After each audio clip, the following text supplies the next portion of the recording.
اعوذ باللہ السمیع العلیم من الشیطان الرجیم بسم اللہ الرحمن الرحیم ربنا آتنا فی الدنیا حسنۃ وفی الآخرۃ حسنۃ وقنا عذاب النار۔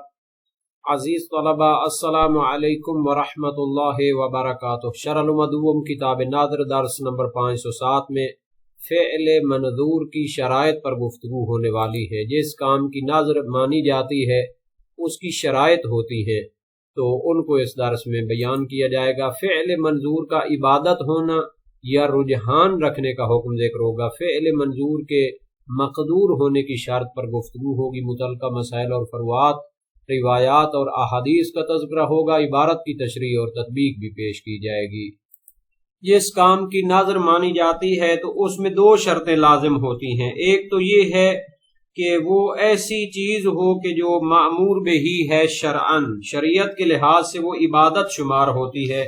چاہے وہ واجب ہو یا مستحب۔ اور اگر وہ عبادت نہ ہو تو ایسا مباح عمل ہو کہ جس کا فعل یا ترک رجحان رکھتا ہو دین یا دنیا کے لحاظ سے، تو یہ پہلی اس کی شرط ہے، اس کی انشاءاللہ وضاحت دی جائے گی۔ اور دوسری شرط یہ ہے کہ وہ مقدور ہونا چاہیے، جو انسان ناظر مان رہا ہے اس کی قدرت میں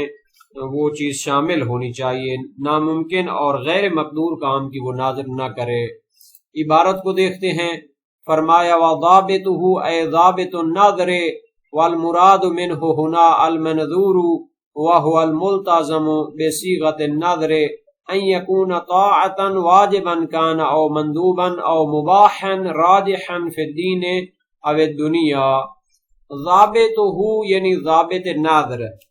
یعنی قانون ناظر یہ ہے۔ والمراد منہ ہنا المنظور، شہید ثانی فرماتے ہیں یہاں ناظر سے مراد منظور ہے، جس چیز کی ناظر مانی جائے۔ یعنی یہ جو ناظر ہے مصدر ہے تو اس کو اس میں مفعول کے معنی میں استعمال کیا گیا ہے، یعنی وہ عمل کے جس کو انسان ناظر کرتا ہے اور اس کی منت مانتا ہے۔ تو مصنف کی عبارت میں علم بلاغت کے حوالے سے استخدام کو استعمال کیا گیا ہے، یعنی کلمہ ناظر جو مصنف کے کلام میں استعمال ہوا ہے اور مرجع ضمیر ہے، اس سے تو اس کا اصلی معنی مراد لیا گیا ہے اور جو کہ معنی مصدری ہے، لیکن اس کی طرف جو ضمیر پلٹائی گئی ہے اس سے اس کا معنی مجازی مراد لیا گیا ہے، اس کا اس میں مفعولی معنی مراد ہے۔ وَهُوَ الْمُلْتَزَمُ بِصِيغَةِ النَّظْرِ، وہ چیز ہے، وہ فعل ہے کہ جس کا صیغہ ناظر کے ذریعے التزام کیا جاتا ہے، اس کو انجام دینے کا اپنے اوپر واجب قرار دیا جاتا ہے۔ تو اس کا قانون کیا ہے؟ ان یکون طاعتاً، کہ وہ عبادت ہو، واجباً کان او مندوباً، چاہے وہ واجب ہو یا مندوب اور مستحب ہو، او مباحاً راجحاً فی الدین او الدنیا، یا پھر اگر کار مباح ہے تو پھر رجحان رکھتا ہو دین کے لحاظ سے یا دنیا کے لحاظ سے، اس کی نظر کی جا سکتی ہے۔ شریعت میں جو احکام ہوتے ہیں جو مختلف افعال پہ آتے ہیں تو ان کی 5 قسمیں کی جاتی ہیں۔ کچھ کام تو واجب میں جاتے ہیں، کچھ محرمات میں جاتے ہیں، کچھ مکروہات ہوتے ہیں اور کچھ مستحبات ہوتے ہیں، کچھ مباحات ہوتے ہیں۔ واجب جس کا انجام دینا ضروری ہے، چھوڑیں تو گناہ ہے۔ حرام جس کا ارتکاب حرام ہے، چھوڑنا اس کو واجب ہے، انجام دے تو گناہ ہے۔ مستحب وہ ہے کہ جس کو انجام دینا رجحان رکھتا ہے اور چھوڑ بھی سکتے ہیں۔ مکروہ جس کو چھوڑنا رجحان رکھتا ہے، انجام بھی دے سکتے ہیں۔ مباح وہ فعل ہوتا ہے کہ جس کو انجام دینا یا نہ دینا برابر ہوتا ہے، لیکن پھر بھی اس میں دین کے لحاظ سے یا دنیاوی لحاظ سے مختلف جہات رجحان کی سوچی جا سکتی ہیں۔ مثال کے طور پر ایک فعل مباح ہے جو دین کے لحاظ سے رجحان رکھتا ہے، مثلا ناظر کرتا ہے کھانا کھانے کی تاکہ اس کے ذریعے قوت پیدا ہو اور انسان اللہ تعالیٰ کی بندگی اور عبادت انجام دے سکے۔ اور ایک مباح ہے جس کو ترک کرنا رجحان رکھتا ہے دین کے لحاظ سے، مثلا ناظر کرتا ہے کہ انسان اپنے نفس کو شہوات سے بچانے کے لیے ترک کرے گا کھانے کو، یا مثلا وہ جو ہے ناظر کرتا ہے کہ میں سگریٹ نوشی نہیں کروں گا چونکہ ضرر رکھتی ہے۔ اور ایک فعل مباح ہے جو دنیاوی لحاظ سے رجحان رکھتا ہے، مثلا ناظر کرے کھانے پینے کی تاکہ وہ قوت پیدا کرے کہ ایک دنیاوی کام جو ہے اس کو انجام دے سکے اور کسی کی محتاجی اس کو حاصل نہ ہو، یا ناظر کرتا ہے گھر خریدے کہ جس کا بہتر اس کے لیے مثلا سہولیات اس میں موجود ہو، دنیاوی لحاظ سے اس میں رجحان پایا جاتا ہے۔ اور ایک فعل مباح ہے جس کا ترک کرنا دنیاوی لحاظ سے رجحان رکھتا ہے، ناظر کرتا ہے مثلا کھانے پینے کو کم کرے تاکہ اس کا بدن کیا ہے لاغر ہو جائے، اور یہ جو ہے لوگوں کی نظر میں بڑا مطلوب ہوتا ہے۔ آج کل تو میڈیکلی لحاظ سے بھی اس کی رجحان کے قائل ہیں۔ یا پھر ناظر کرتا ہے کہ اپنا گھر نہ بیچے اور اپنے بیوی بچوں کو اس میں آرام اور سکون دینا چاہتا ہے۔ تو اس بنیاد پر اگر وہ شخص ایک ایسے عمل کی ناظر کرتا ہے کہ جو مکروہ ہے یا حرام ہے یا مباح ہے، جس کا انجام دینا اور ترک کرنا دونوں برابر ہیں، کسی کو رجحان حاصل نہیں، تو اس کی ناظر پھر باطل ہوگی۔ فَلَوْ كَانَ مُتَسَاوِي الطَّرَفَيْنِ أَوْ مَكْرُوهًا أَوْ حَرَامًا الْتَزَمَ فِعْلَهُمَا لَمْ يَنْعَقِدْ وَهُوَ فِي الْأَخِيرَيْنِ وِفَاقِي وَفِي الْمُتَسَاوِي قَوْلَانِ فَظَاهِرُهُ هُنَا بُطْلَانُهُ وَفِي الدُّرُوسِ رَجَّحَ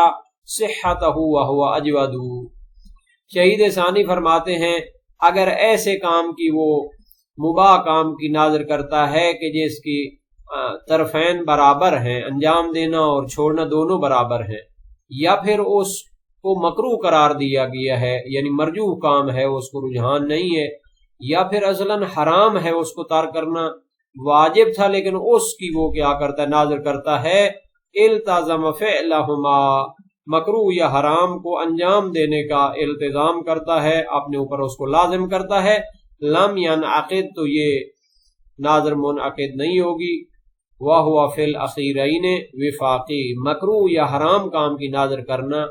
یہ منعقد اور صحیح نہیں ہوتا، اس میں تو تمام فقہائے شیعہ کا اتفاق ہے۔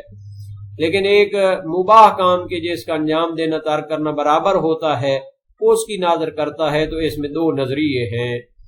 فَظَاهِرُهُ هُنَا بُطْلَانُهُ، شہید اول کی لمعہ کی عبارت سے ظاہر ہوتا ہے کہ متساوی و طرفین کی ناظر کرنا یہ باطل ہوتا ہے۔ وَفِي الدُّرُوسِ رَجَّحَ صِحَّتَهُ، جبکہ دروس شرعیہ میں شہید اول نے اس کے صحیح ہونے کی کو ترجیح دیا ہے، وَهُوَ أَجْوَدُ، شہید ثانی فرماتے یہی نظریہ بہتر ہے۔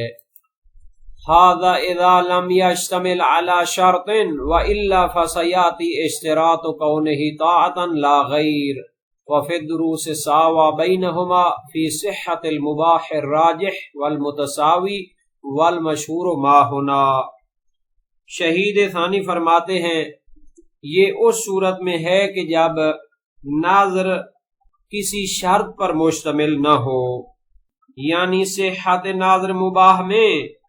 اور مباح متساوی الطرفین میں، اس وقت یہ بحث ہے اور یہ جو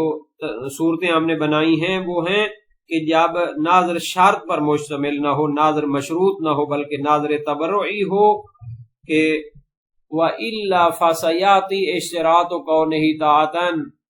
ورنہ یعنی اگر ناظر مشروط ہو، فَسَيَأْتِي بعد میں شہید اول کے کلام میں بیان کیا جائے گا، اشتراط كَوْنِهِ طَاعَةً کہ ناظر مشروط میں شرط ہے کہ وہ طاعت ہو، فقط عبادت ہو، اگر مباح کی وہ ناظر مشروط مانتا ہے تو ناظر باطل ہوگی۔ وَفِي الدُّرُوسِ سَاوَى بَيْنَهُمَا فِي صِحَّةِ الْمُبَاحِ الرَّاجِحِ وَالْمُتَسَاوِي، جبکہ شہید اول دروس شرعیہ میں مساوی قرار دیتے ہیں ان دونوں کے درمیان، ناظر مشروط اور ناظر تبرعی کے درمیان، اس میں کہ مباح راجح کی بھی ناظر کر سکتے ہیں اور مباح متساوی و طرفین کی بھی ناظر کر سکتے ہیں، دونوں کو صحیح قرار دیتے ہیں۔ جبکہ مشہور فقہائے شیعہ کا نظریہ وہ ہے جو یہاں پر بیان کیا ہے کہ ناظر تبرعی میں اگر وہ فعل جو منظور ہے مباح راجح ہو تو صحیح ہے، لیکن مباح متساوی صحیح نہیں ہے، لیکن ناظر مشروط میں فقط عبادت کی نظر کی جا سکتی ہے، مباح کی نظر باطل ہوتی ہے۔ فعل منظور کی پہلی شرط یہ ہے کہ وہ عبادت ہو، چاہے وہ واجب ہو یا مندوب، اور اس کی دلیل صحیح ابو صباح کنانی جلیل القدر سے کراوی امام صادق علیہ السلام سے روایت کی، سألت ابا عبداللہ علیہ السلام عن رجل قال علی نذر قال لیس النذر بشیء حتی یسمی للہ صیاما او صدقتا او ہدیا او حجا وسائل وشیع باب اول ابواب النذر والعہد۔ حدیث دوم، میں نے امام صادق علیہ السلام سے سوال کیا اس شخص کے بارے میں جو کہتا ہے میرے اوپر ایک ناظر ہے۔ فرمایا ناظر کچھ بھی نہیں ہے حتیٰ کہ اللہ تعالیٰ کے لیے اس کا نام لے، روزہ ہو، صدقہ ہو، قربانی ہو یا حج ہو۔ اور اس سے بھی زیادہ صراحت اسی راوی کی ابو صبا کنانی جلیل القدر سے کا راوی کی روایت ہے امام صادق علیہ السلام سے، لیس شیء هو للہ طاعۃ یجعلہ الرجل علیہ الا ینبغی لہ ان یفی بہ ولیس من رجل جعل للہ علیہ شیئا فی معصیۃ اللہ الا ان ینبغی لہ ان یترکہ الی طاعۃ اللہ۔ وسائل وشیع باب 17 ابواب النذر۔ حدیث ششم، کوئی اطاعت نہیں ہے جو انسان اپنے اوپر قرار دیتا ہے مگر اس کو پورا کرنا پڑتا ہے، اور کوئی شخص جو اپنے اوپر معصیت کو قرار دے مگر یہ ہے کہ اس کو ترک کرے اللہ تعالیٰ کی اطاعت کے لیے، اور اس کے باوجود یہ صراحت نہیں رکھتی کہ متعلق ناظر فقط اطاعت ہونی چاہیے، اسی میں منحصر ہے، بلکہ یہ صراحت رکھتی ہے کہ ناظر معصیت جو حرام کی ہوتی ہے وہ ناظر صحیح نہیں ہوتی۔ تو بہتر ہے کہ اس کا استدلال اس طرح پیش کیا جائے کہ صیغہ ناظر للہ علیہ میں جو لام ہے یہ ملک کے لیے ہو یا غایت کے لیے ہو، یہ تقاضا کرتی ہے کہ ایسا فعل ہو کہ وہ محبوب خدا ہو، اللہ تعالیٰ کا پسندیدہ فعل ہو، اللہ تعالیٰ کا تقرب اور خوشنودی کا باعث بننے والا ہو، اور اس کا لازمہ یہ ہے کہ ناظر کا متعلق محصور ہے اس کام میں جو رجحان رکھتا ہو، چاہے وہ عبادی ہو یا نہ ہو۔ اس سے معلوم ہوا کہ ناظر کا تعلق حرام اور مکروہ کے ساتھ نہیں ہو سکتا، چونکہ وہ اللہ تعالیٰ کے محبوب اور پسندیدہ کام نہیں ہے بلکہ مبغوض ہیں، اللہ تعالیٰ کے غیظ و غضب کا سبب بننے والے ہیں۔ بلکہ مباح متساوی الطرفین سے بھی ناظر متعلق نہیں ہوتی، اور یہ مشہور فقہائے شیعہ کا نظریہ ہے، جبکہ شہید اول اپنی دروس شرعیہ میں مباح متساوی الطرفین کی ناظر کو منعقد اور صحیح قرار دیتے ہیں، اور اس کی دلیل ان کے نزدیک ہے وشاء کی روایت، جلیل القدر سے کا راوی ہیں امام ابو الحسن علیہ السلام سے روایت کی، فی جاریۃ حلف فیہا بیمین فقلت للہ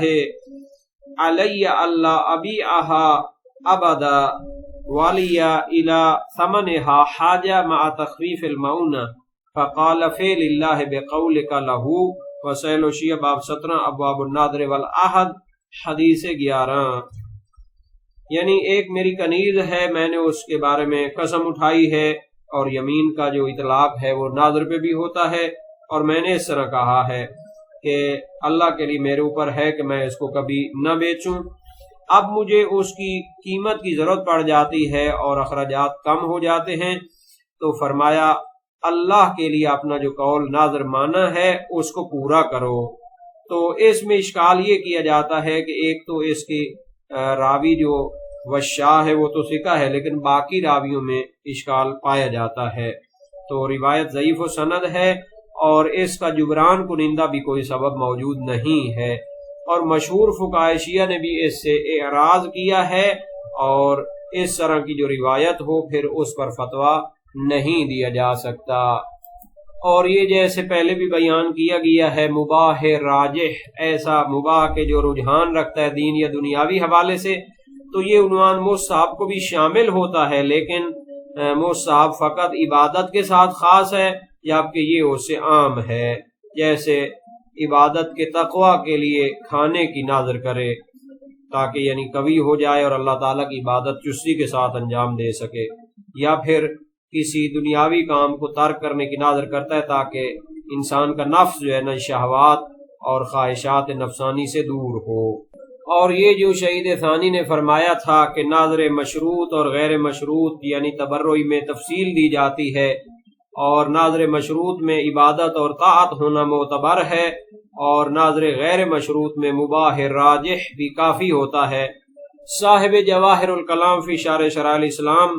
جلیل القدر محقق محمد حسن نجفی صاحب فرماتے ہیں وَإِنَّ نَسَبَهُ فِي الرَّوْضَةِ إِلَى الْمَشْهُورِ، اگرچہ اس نظریے کو روضۃ البہیہ یعنی شرح العلوم میں شہید ثانی نے مشہور فقہاء کی طرف نسبت دی ہے، وَلَكِنْ لَمْ نَتَحَقَّقْهُ بَلِ الْمُتَحَقَّقْ خِلَافُهُ، ہمیں اس کی تحقیق نہیں ہوئی، یعنی ہم نے اس طرح مشہور کو نہیں پایا، بلکہ مشہور کا نظریہ اس کے خلاف ہے۔